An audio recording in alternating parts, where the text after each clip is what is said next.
Assalamualaikum warahmatullahi wabarakatuh. Selamat datang di praktikum pemrograman web bab 14.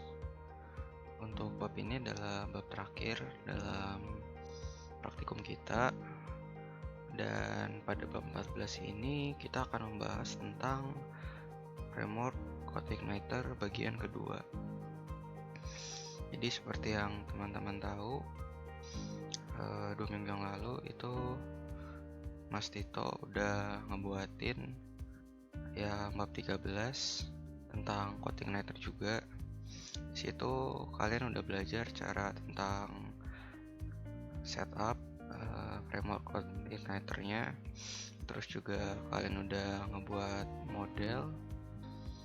Nah, sekarang kita akan lanjutin pekerjaan kalian itu.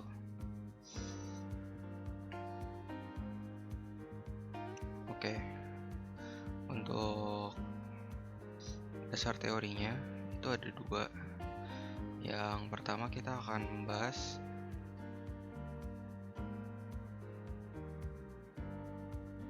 database dalam framework CodeIgniter. Nah, jadi untuk mengerjakan database menggunakan CodeIgniter itu dapat dibantu oleh kelas database dari CodeIgniter sendiri, yang mana dia menyediakan fungsi-fungsi pengelolaan database. Keuntungannya adalah konfigurasi dan koneksi database yang lebih terpusat. Terus yang kedua itu ada helper.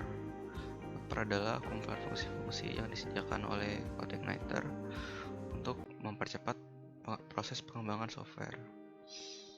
Nah, fungsi tersebut terbagi ke dalam beberapa kategori, antara lain form, string, URL, XML, file, tanggal, bahasa, dan lain-lain. Nah, fungsi tersebut sudah secara built-in terdapat pada framework CodeIgniter. Nah, tapi walaupun sudah built-in, fungsi-fungsi tersebut tidak langsung tersedia, melainkan harus di-load terlebih dahulu. Nah, untuk meloadnya itu ada contohnya ini.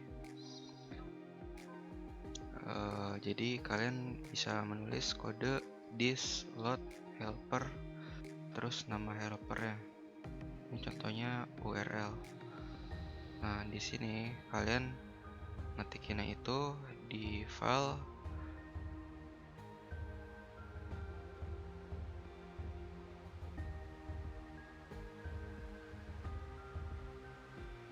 autoload. Kalau misalkan kalian pengen secara otomatis load oleh semua controller yang ada di aplikasi kalian.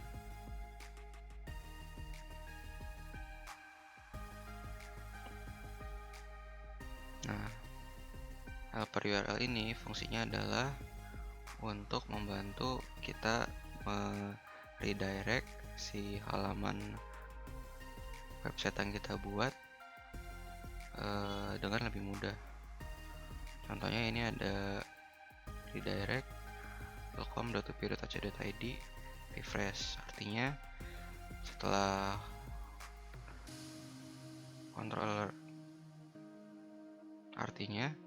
setelah fungsi controller tersebut dijalankan, maka akan diarahkan halaman itu ke welcome.web.ac.id, lalu akan dilakukan refresh seperti itu.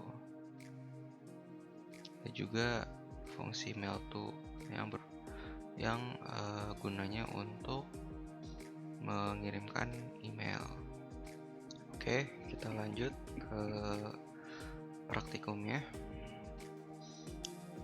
Nah, soal yang pertama itu kita disuruh untuk membuat dan mengkonfigurasi database.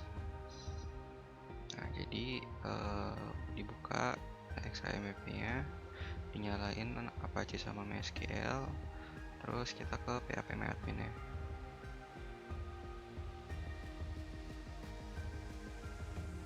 Nah, udah di phpMyAdmin-nya, kita buat database baru database namanya block, terus kalian create. Aku udah buat di sini block ya. Nah, terus di database block ini kalian buat table baru namanya post. Terus untuk atribut-atributnya itu kalian bisa lihat dari modulnya. Nah, jadi ada 3 atribut. Itu ID, dia integer, auto increment, dan dia sebagai primary key-nya. Terus ada judul, varchar, dan konten medium text. Kalian bisa isi di sini ID, integer, terus atributnya unsigned, not null, ini berarti jangan dicentang, terus primary.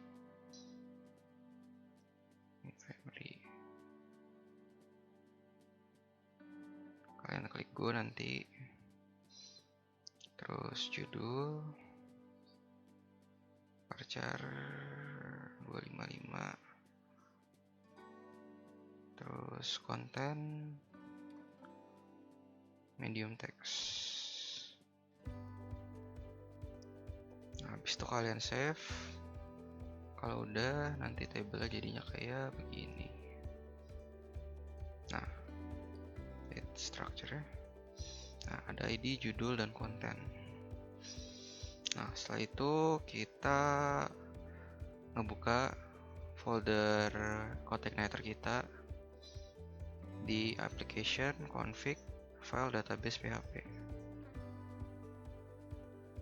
Jadi di htdocs kalian buka folder CI-nya, terus application, config, terus buka file database.php. Nah, di sini ada konfigurasi dari database kalian. Nah, di konfigurasi ini kalian bisa ketikin hostname itu localhost, terus username itu root, dan passwordnya sesuai sama password yang kalian buat phpMyAdmin ya. Atau kalau kalian nggak ada passwordnya bisa dikosongin kayak begini. Terus database-nya itu block. Kalau udah, kalian save.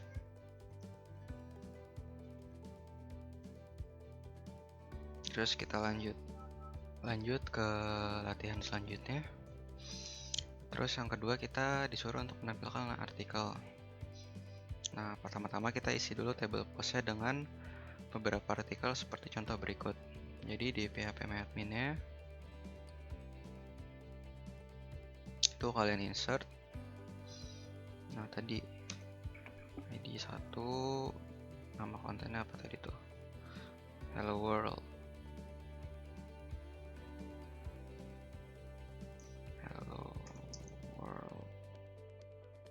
Terus ini adalah artikel pertama di blog saya.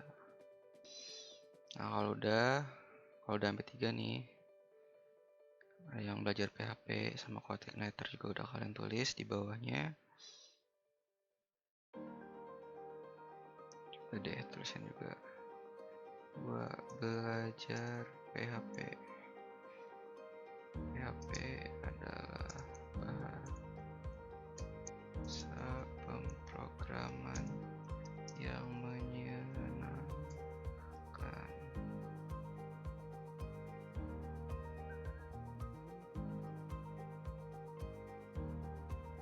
Kalian go, terus nanti udah berhasil kalian insert lagi yang nomor 3. Nah, hasilnya jadi seperti ini. Jadi ada 3 row di table kalian yang isinya adalah artikel yang sudah kalian insert tadi. Terus ngapain lagi selanjutnya? Buat sebuah file baru, yaitu blok model PHP di folder application/model. Jadi di folder CI kalian tadi yang di htdocs, kalian buka application lagi, terus tadi buatnya di mana? Di model ya. Model, blok model. Nah, ini file udah aku buat sebelumnya. Nah, jadi ini file sebelumnya udah aku buat. Jadi kalau kalian pas di folder tadi kalian create new file, terus bikin namanya blok model.php, habis itu dibuka pakai kode editor kalian. Nah, di sini aku udah nulisin sih semua metode yang ada di bab 14 ini. Cuma kita bahas satu-satu deh dari yang paling awal.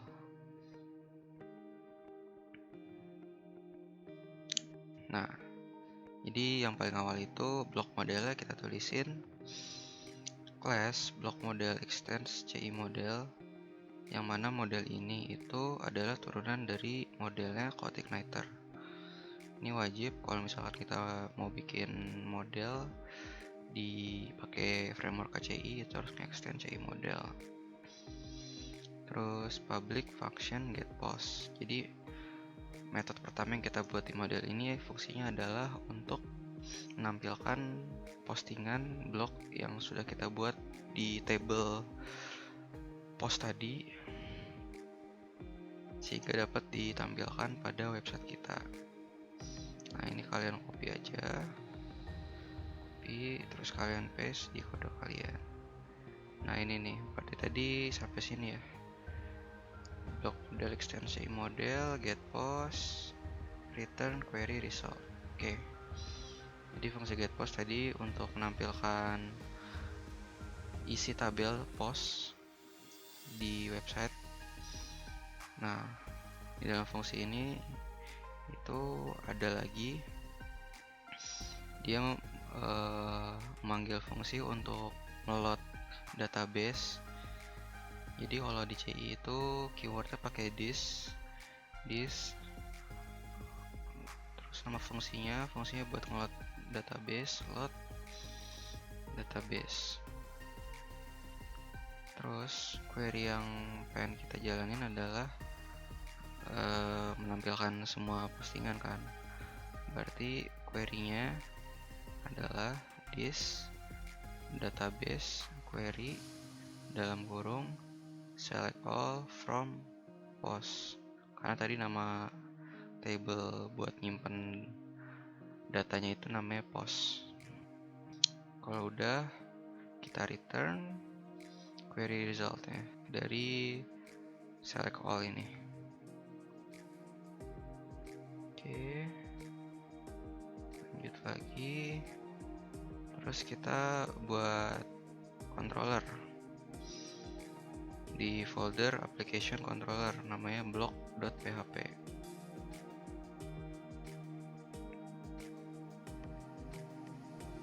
Controller nih aku udah buat block.php. Nah, terus di copy lagi tadi kodenya, class block extends CI controller, karena kita pakai CI jadi di extend dari controller CI. Terus kita bikin fungsi controller namanya index. Jadi fungsi index ini adalah fungsi yang dipanggil pertama kali ketika si controller ini dijalankan. Jadi kayak fungsi default gitu. Kalau kita nggak spesifikasikan fungsi apa yang pengen dipanggil, maka fungsi index ini akan berjalan. Oke, kita copy. Habis itu kalian paste. Nah, kalian harusnya file masih kosong ya. Ini karena aku udah masukin semua fungsi-fungsi yang ada di bab 14. Nah, jadi yang kalian paste itu nanti bakal cuma sampai sini.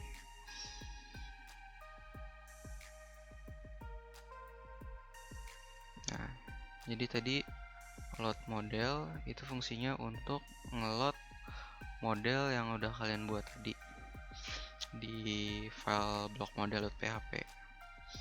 Nah, kalau pakai CI itu kalian udah nggak perlu menspesifikkan lagi tempat folder di mana si model itu disimpan. Jadi kalian udah nggak perlu ngetikin application slash model slash block.php, nggak. Jadi di CI ini dia udah diatur sama si frameworknya. Jadi kalian cukup ngetikin di slot model, berarti dia udah merefer ke folder model, dan disitu dia akan nyari file yang namanya kalian tulisin di dalam kurung ini, itu block model, jadi file block model. Nah, habis itu ya ini aku udah ngeload helper URL buat nantinya gampang kalau misalkan mau nge-redirect. Terus karena udah dipanggil tadi modelnya tuh, kita bisa jalanin fungsi yang ada di model ini. Jadi cara panggil fungsinya itu this, nama modelnya block model, terus sama fungsinya yang ada di dalam model tersebut. Tadi nama fungsinya getPost. Ini ya getPost, fungsi getPost. Jadi kita ngejalanin fungsi getPost di controllernya. Nah, hasil dari fungsi ini kita masukin ke variabel namanya post.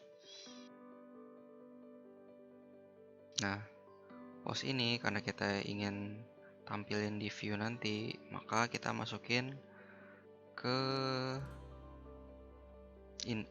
array data. Nah, array data ini yang nantinya bisa kita parse ke tampilan view, yang mana di tampilan view itu bisa ditampilin. Jadi kalian bikin nama arraynya data, indeksnya itu post.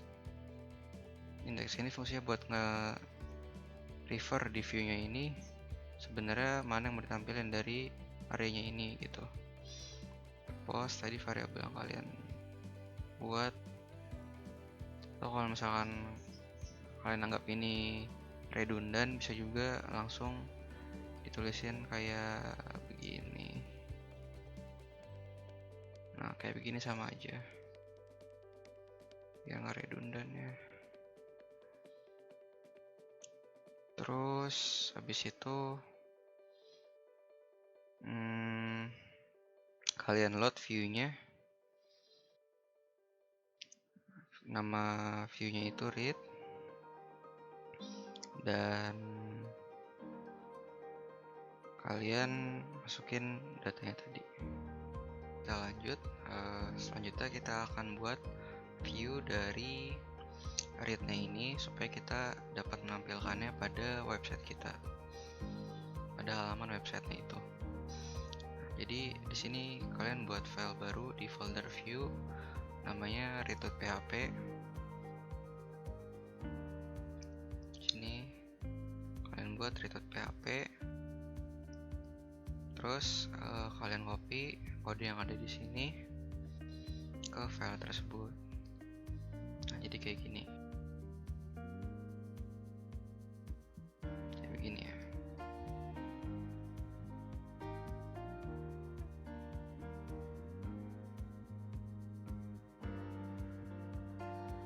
Nah, di sini ada fungsi for each nih buat looping. Kenapa? Karena dalam tabel kalian itu kan ada banyak datanya, jadi kalian masukin 3 kan.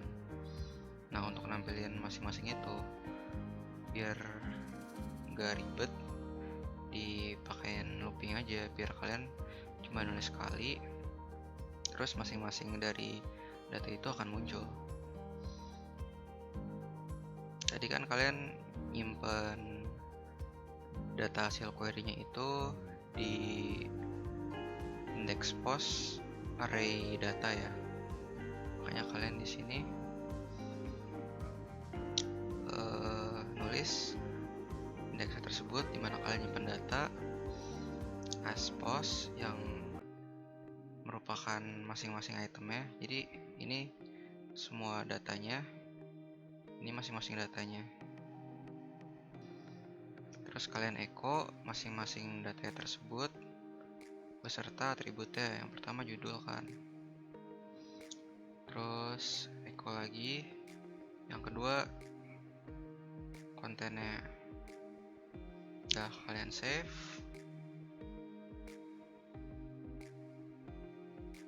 terus kalian buka di URL localhost ci block read host ci block read. Nah, dia akan 404 page not found karena kita nggak punya function read. Jadi urutannya begini: localhost ci itu nama aplikasinya yang ada di folder htdocs. Terus block ini adalah controllernya. Controller block kita punya kan tadi. Ini controller block. Terus di dalam controller block ini akan nyari fungsi read. Ada nggak fungsi read sih? Nggak ada. Ada fungsi index. Jadi sebenarnya yang benar itu kita ganti jadi index. Nah, maka akan muncul daftar artikelnya. Jadi ada 3 artikel, muncul tiga-tiganya, judul dan kontennya. Tuh. Kalian jelasin nih alurnya nanti gimana dari tadi model terus ke controller terus nyampe datanya bisa dilihat di view-nya ini.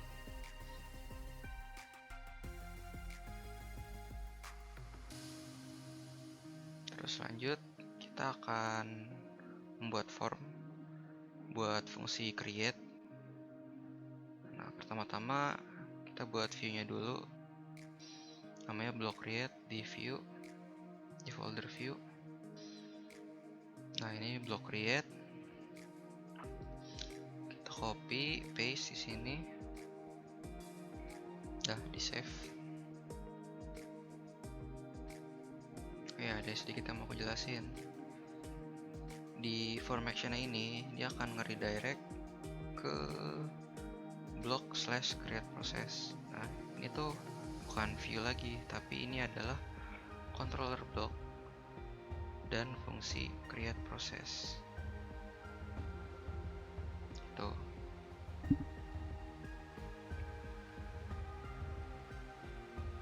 Lanjut, kita akan nambahin 2 metode. Ada controller block, yaitu metode create sama metode create process. Nah, metode create buat apa? Metode create itu nanti di halaman pertamanya kan kita bakal bikin tombol tuh, tombol buat create. Nah,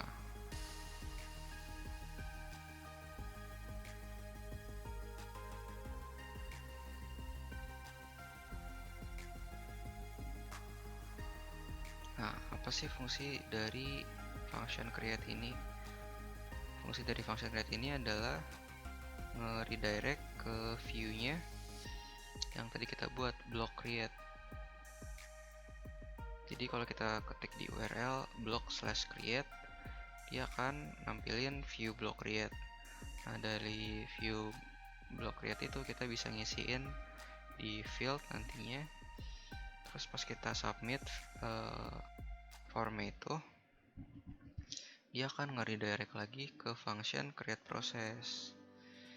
Baru di sini kita berhubungan sama modelnya dan database-nya. Seperti itu.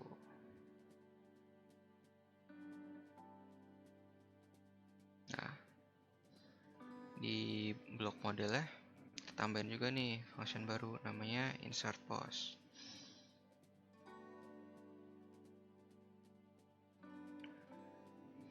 Function insert post dengan parameter judul dan konten baru yang ingin kita masukkan. Query-nya insert into table post di kolom judul sama konten. Values-nya sesuai dengan parameter. kita save, maka nanti yang kita panggil di di function create process ya controller block ini nih, insert post, dia bakal berjalan. Judul dan konten ini diambil dari judul dan konten yang tadi disubmit di formnya. Nih pakai method post kan, gitu. Kalau udah akan di redirect lagi ke halaman utama. Coba kita tes ya. Buka URL localhost ci block create host ci block create. Nah, kita bisa tulis artikel baru tes 2 tes. Kita simpan. Dia akan nge-redirect kemana tadi? Ke function create process. Create process akan manggil function dari model akan masukin ke database, terus akan di-redirect ke halaman utama lagi. Simpan, udah masuk dia datanya. Oke, kita lanjut ke latihan selanjutnya. Kita akan membuat fungsi untuk menghapus artikel. Pertama-tama kita akan menambahkan baris pada view read. Barisnya itu kita tambahin di bawah judul. Jadi di file view-nya read ini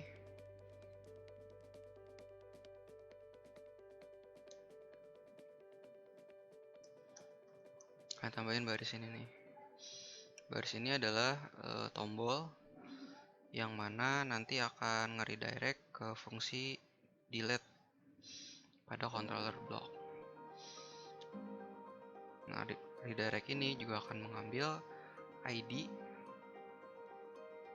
dari data yang bersangkutan. Jadi misalkan kita mau menghapus data kedua, terus kita tekan tombol hapus pada data kedua tersebut. Nah, berarti ID-nya ini akan mengambil indeks dari data tersebut. Berarti ID-nya 2. Nah, itu akan disimpan selama proses delete ini. Jadi akan merefer ke data nomor 2 tersebut selama proses delete.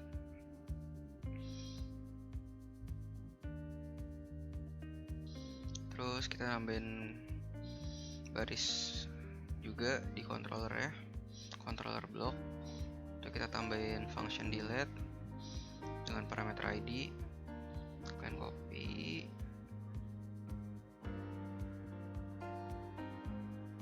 kalian paste. Ini delete dengan parameter ID, mana ID ini kalian dapat dari redirect tadi. Jadi kalian tahu data mana yang bersangkutan yang ingin dihapus. Terus kalian load helper URL, load model, terus kita manggil method baru nih, function baru dari block model, namanya delete post. Kita tambahin method delete post ya. Nah, ini method delete post, bisa kalian copy, terus kalian paste di block model.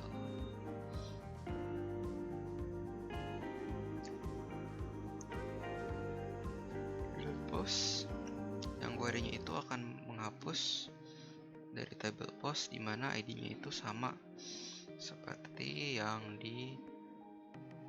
dispesifikan pada ID yang dipilih di view tadi.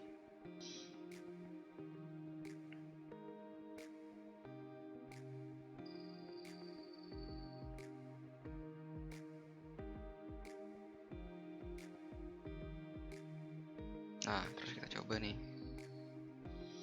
di halaman awalnya. Sebentar, jangan lupa di save.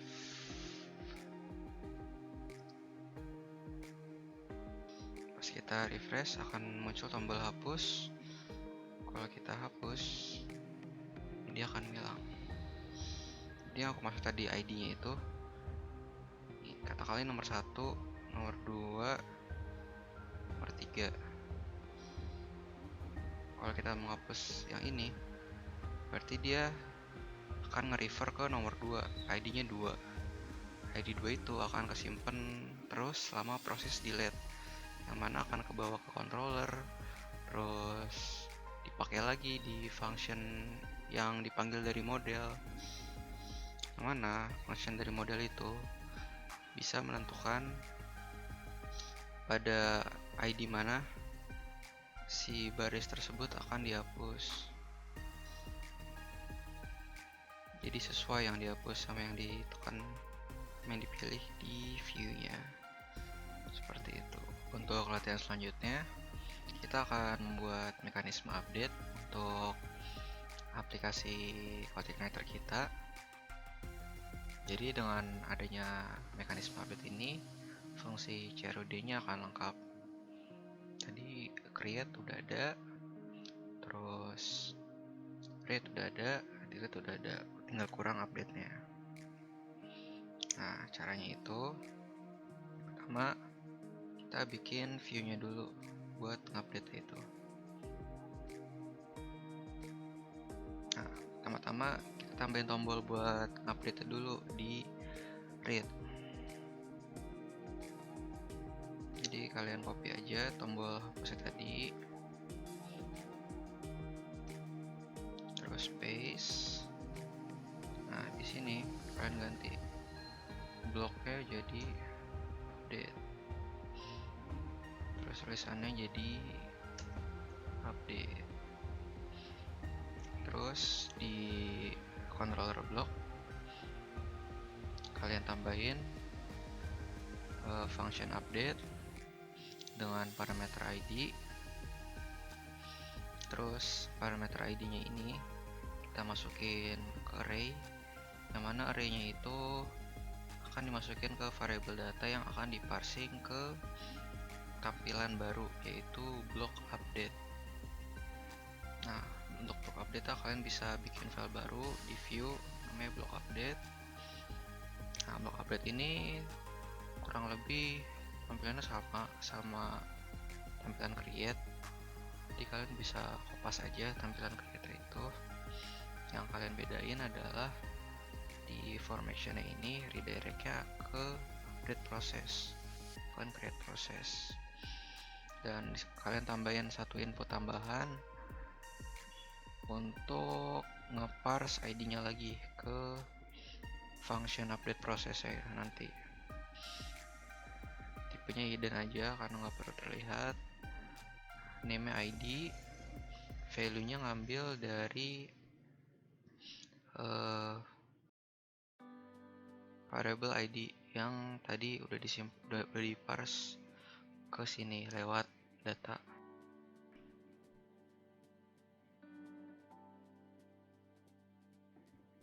Oke, terus lanjut kita bikin method update process di blok. Nah, ini update process. ID, konten, dan judulnya kita masukin dulu masing-masing ke variabel yang berbeda. Diambil dari method post.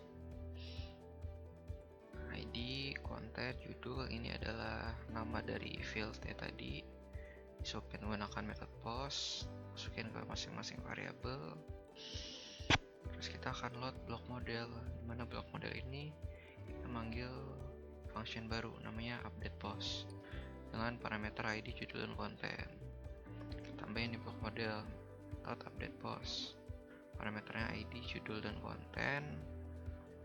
Terus load database,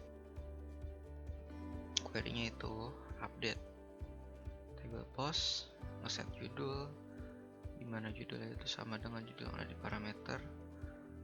Kontennya itu konten yang ada di parameter juga, dimana ID dari row-nya ini, datanya ini itu sama dengan yang dispesifikan pada parameter. Jadi dia dipilih di awal tadi tombol itu udah membawa ID-nya kan, ID-nya sampai sini, sampai query ke database ya. Nah, Udah deh, coba kita jalanin.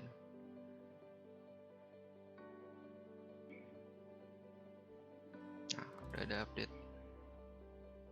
Kalau kita update, hello world, this is my first post. Kita simpan dan dia akan keganti. Hello world, this is my first post. Nah, gitu jadi cara buat. Oke, untuk soal terakhir, kita akan membuat kelas query builder. Jadi kita akan mengubah semua perintah database ya, select, insert, update, dan delete pada komponen model, yaitu pada file block model, menggunakan fungsi-fungsi pada kelas query builder. Nah, kalian bisa baca dokumentasinya di link yang ada itu. Nah, di sini aku akan ngasih tahu apa-apa aja sih yang dipakai di query builder itu buat select, insert, update, sama delete.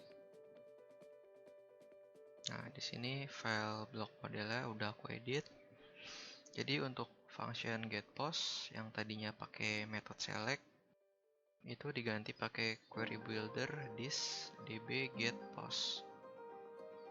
Jadi get di sini fungsinya adalah untuk mengambil semua query baris yang ada di table post. Fungsinya sama seperti select all. Bedanya di sini kita pakai query builder. Terus untuk insert, query builder adalah insert nama table, terus data yang ingin dimasukkan. Data yang dimasukkan ini bentuknya dalam bentuk array, yang mana arraynya tersebut merupakan array relasional, dimana untuk indeks judul akan diisi dengan judul yang ada di parameter, dan konten akan diisi dengan konten yang ada di parameter. Lalu untuk delete pakai query builder delete, nama table ya, lalu ID-nya, ID dari baris yang ingin di delete dari parameter. Terakhir ada update, itu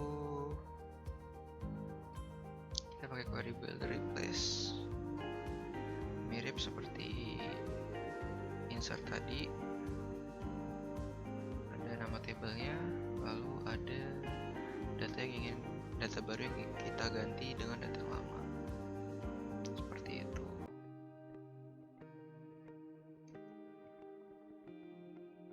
Mungkin bisa kalian terapin ini di kode kalian.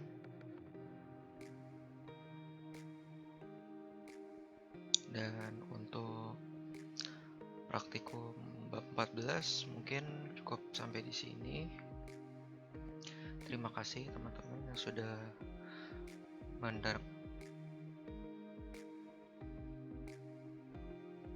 Terima kasih kepada teman-teman yang sudah mendengarkan. Semoga aku sama Tito ngajarin di sini bermanfaat buat kalian. Karena ini juga udah pertemuan terakhir, aku dan Tito minta maaf kalau misalkan ada salah-salah kata atau ngejelasinnya kurang gitu ya. Semoga kalian ke depannya bisa ngebuat website kalian sendiri. Terus juga di kelas kalian bisa ngerjain tugas akhirnya. Terus nanti nilainya juga bagus, insya Allah, amin. Mungkin sekian, aku sama Tito pamit. Terima kasih sudah mengikuti praktikum pemrograman web bersama kami berdua selama 1 semester ini. Mohon maaf juga kalau misalkan kontennya dikirim agak lama pas masa pandemi ini. Sekian, terima kasih. Wassalamualaikum warahmatullahi wabarakatuh.